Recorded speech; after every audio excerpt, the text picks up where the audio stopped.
Hey everybody, welcome back. It's another Friday at BattleSite. I'm Chris, joined here with Nick from BattleSite Technologies. And again, Fridays is just an opportunity for us to kind of revisit the things that are contemporary in the news, current events, and also stuff that's tangential to BattleSite, but not necessarily our core products or things like that, just open chat. So today we are talking about another subject that's come up time and again for us, and that is, trying to think of the best way to kind of summarize this, the concept of a proving ground for technology.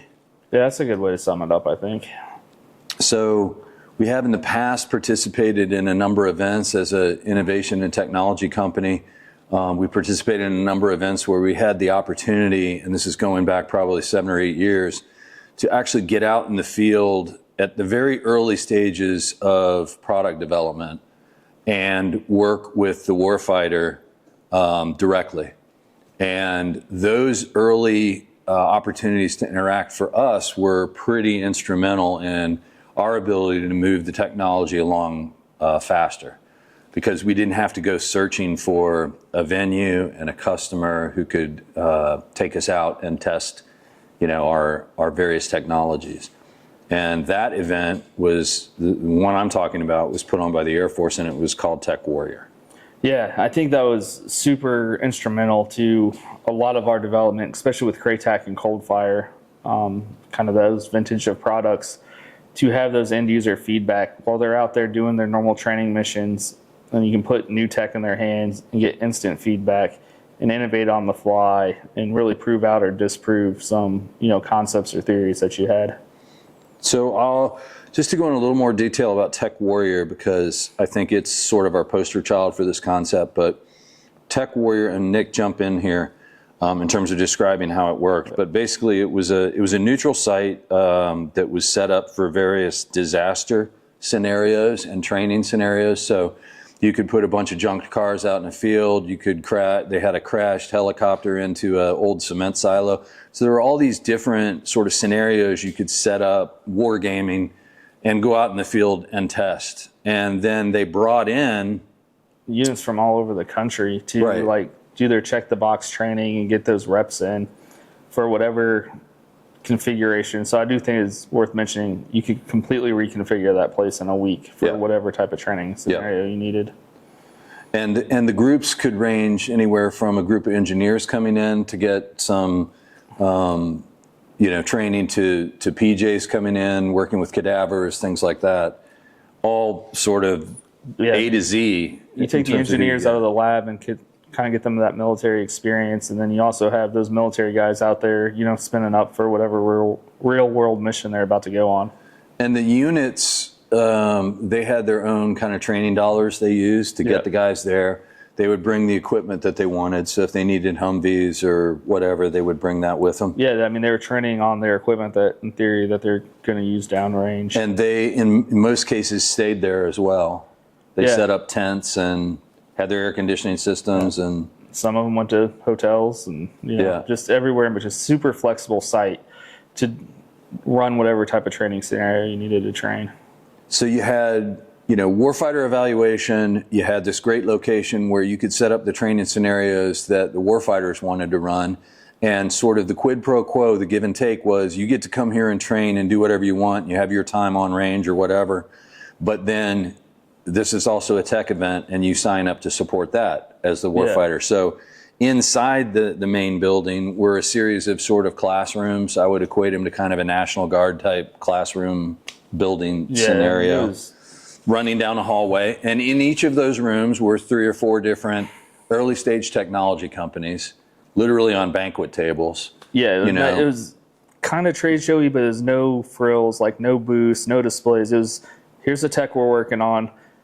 If you think you can use this on your mission, take it out there, go break it, provide us feedback, and then move on to the next training scenario. And in between the exercises, the warfighters would come in and they would filter through the building and through the rooms and give you feedback, or they would take a sample out into the field and mess with it for the next exercise they were doing, and then they'd come back and give you feedback. Pretty valuable. Yeah, and I think at least from like the battle site perspective, like the first time we debuted Craytac was at this event, and it was PJ's. They brought in like 200 crashed cars from a junkyard. They hid cadavers in them, so they had to tactically go through and clear all these vehicles. There's OP4 there, shooting sim rounds at them. This mission happened at night in the dark under nods, perfect for Craytac. And the first time we put it in the hands of the PJs, it was so like we were up in an elevated situation, kind of overwatching this whole situation play out. And it took like 2 or 3 rows before they're like, "Oh, we have this crayon, we can start marking these," because they were searching the same car multiple times. It was just confusion, right? You just put an X, move on to the next. And the feedback was so valuable at the end. They said, "Hey, we love this. It saved us this amount of time. It enabled this, capability for that specific mission set." And they said, "Your applicator sucks. I would never carry this on a mission." I think that's probably some of the best customer feedback we've ever gotten that early on in the development cycle. Yeah, perfect example of how important the customer voice is very early on, to the point that that is an important sort of non-negotiable for us now, is we don't really start working on something unless we have that customer voice. Yeah, I think it's easy to look back in hindsight now that I don't think we necessarily realized it in that moment, but that was really one of the founding pillars for how we view development. Because instead of just taking that criticism and hanging our heads down, it's it opened up the conversation for what type of applicator do you need to carry on a mission. And then we exchanged contact information. We sent samples and we iterated 3 or 4 times. And now it's the applicators really operator designed at this point. We catted it up and we get it manufactured, but all the little tweaks and changes and all the nuances of that applicator were all driven by the end users. Yeah, and so the bigger point here, I think, is it underscores something where we have talked in the past about there is a ton of really great ideas out there and innovations looking for a problem. that are looking for a problem and a customer. Yeah. A lot of smart people who come up with stuff, and we even saw it at the Tech Warrior events back in the day, was someone would have something that was really cool, but no one had a need for it, and there was no customer supporting it, and they were literally running up and down the hallway trying to convince somebody, hey, this is a problem. And fortunately for them, through the event, they probably got the insight that, hey, my product isn't solving a real problem for the military, or I don't have a customer and I need to find one before I go any further. But there's a lot of folks out there that don't have that kind of input, that are still beating their head against the wall, without a way to access a customer for feedback, get in front of the warfighter, test their innovations. And it's we're fortunate now that we have sort of a diaspora of folks that we've worked with in the Department of War space who we can call on to be our test bed for things, right? But that's taken a long time for us to establish. In the early days, we didn't know anybody, and we were hoping we could get somebody's attention to actually test our stuff and give us their feedback. And there's a lot of companies that are still in that position. Yeah, and without events like this, and I honestly throw SOCOM's T&E events in there, very similar. They run those 3 or 4 times a year. Little different, but still kind of the same concept. You're running end users through doing demonstrations, but it's so critical for us. We will not take on a project here at Battle Site if we don't have that voice of customer at the table on day one. Yeah, that's as I said earlier, that is definitely one of our absolute requirements early on. Yeah, without a doubt. So, as we're wont to do, we've authored a white paper. We did. In the past. Really on the concept of we need another Tech Warrior, and we need that Tech Warrior to be, because it was so successful on the Air Force side, we need that Tech Warrior, the new Tech Warrior 2.0, to be something that's multi-branch. And there is a gap, a huge gap, call it the small business innovation research world, if you will, but definitely the small business just innovation world, where that program was taken away for a variety of reasons. And it has not come back, and it needs to come back, because we need to have an avenue where small technology companies have kind of unfettered access to the warfighter so that they can move their technologies forward or kill them. I mean, if there's reason for it to be around and that's sort of been validated being in front of the warfighter, then kill it, get to failure fast on those technologies. I really think there's three big takeaways that like we've witnessed firsthand at Tech Warrior is super innovative stuff that the warfighter needed that transitioned at that event.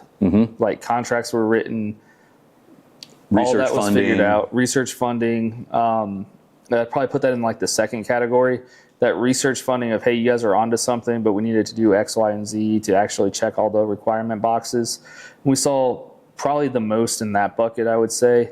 And then sometimes like you got to throw the baby out with the bathwater. Like this doesn't solve a problem, or this solves a problem that's not really our problem. So and everywhere kind of in between on like the kill side of things. But a majority of it was instant transition.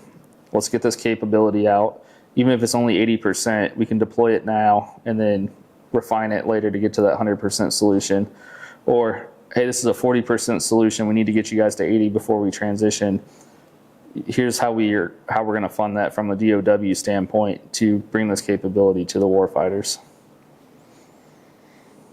Yeah, 100%. And so our approach to sort of version 2.0 of this is to get the funding, just sort of high level, have access either to a variety of facilities around the country. So kind of a traveling show to different areas of the country where you can attract technologies from those regions, or just have a central, basically proving ground, where you bring the warfighters and the technologies from around the country on some kind of regular 2 or 3 events or 4 events a year basis, and bring in different groups of warfighters who get their training in, but then also commit to evaluating the technology.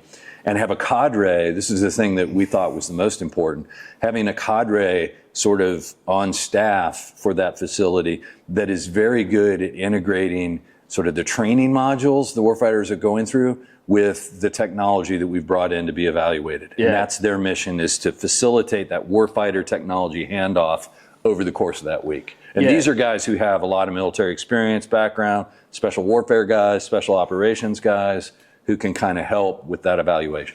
Yeah, I mean, there's a lot that goes into it, and there's definitely pros and cons to both taking it like a national road show or having a set proving ground. But either way, you have to have that core level of cadre who can help with the facilities, who can help with the logistics, who can meet with the units, say, all right, you guys are doing blocks A, B, and C of training. Like, here's how we're going to support you. Here's what we're going to bring in. Here's what we need you to bring in. All that coordination. And then also, tech savvy enough guys who understand that mission, who can work with these technology companies that have been invited to say, all right, we're going to plug, Craytac in for this PJ mission, and we're going to do, Jamie's Bower bag clips for this mission, and, this rappel system for when they do this. Like, you have to be able to connect all those dots. You kind of need that belly button on that cadre. And then, a team around them that are experts in all those fields.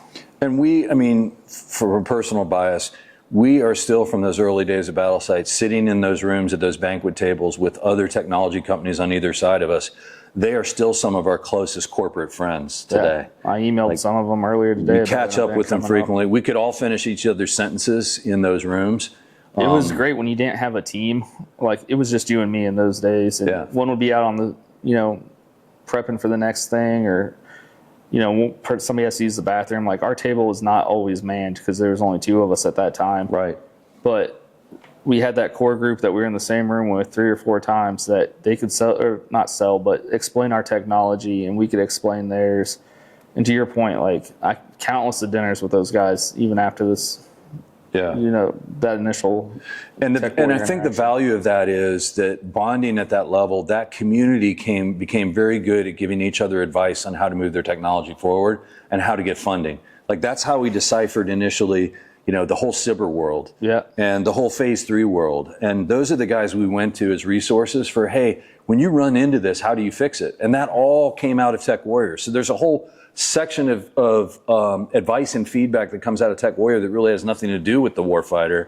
It's all about the companies, interacting with each other. Yeah, and we still send each other opportunities like, hey, this isn't a fit for us, or hey, we're going after this, but I think it'd be a good fit for you too. Yeah, just a really good idea-rich environment. Yeah, and when you have, right people with the right common goals, it's amazing how that one event has touched almost, honestly, probably every aspect of our business at this point. 100%. And the last thing I want to make sure we mention is the foot traffic that came through there was more than just the warfighters who were going through the exercises out in the field. I mean, you had the opportunity to follow them out and see what ruggedized really means. After you watch them beat the crap out of your stuff for a while, out in the field, you can kind of come in and realize, okay, now I understand how I have to ruggedize my stuff. So that was always kind of present, was the warfighters, but also just the other foot traffic that came through. We had 2 star generals walking through to look at early versions of technology. Yeah. We had even foreign visitors from foreign military groups come through. Tech scouts from all the COCOMs. Tech scouts from the COCOMs. It got on everybody's radar screen. Even to the point, like there at the end, venture capital was coming through to try to scoop up deals. And that actually makes a lot of sense too, in a future version of this, to actually incorporate some of the capital side of the equation to educate. We were educating each other, but having some guys come through and educate on, here's where you can go for capital, here's some of the programs you may not have heard of. Yeah, I mean, there's training for the warfighter side and checking the boxes there for their ramp ups and spin ups. And then there's also that education of, hey, how many companies did we see there that had a super cool technology, like great innovators, had no business sense, that you bring in that partner, and during these like training iterations and cycles where the warfighters are out in the field, we could be running programming to ensure that these small businesses with great ideas have the foundation to actually go and pursue and scale that technology in support of the warfighter. 100%. So I think for a variety of reasons, we're pretty passionate about this concept of tech warrior, or whatever it gets called in its new iteration.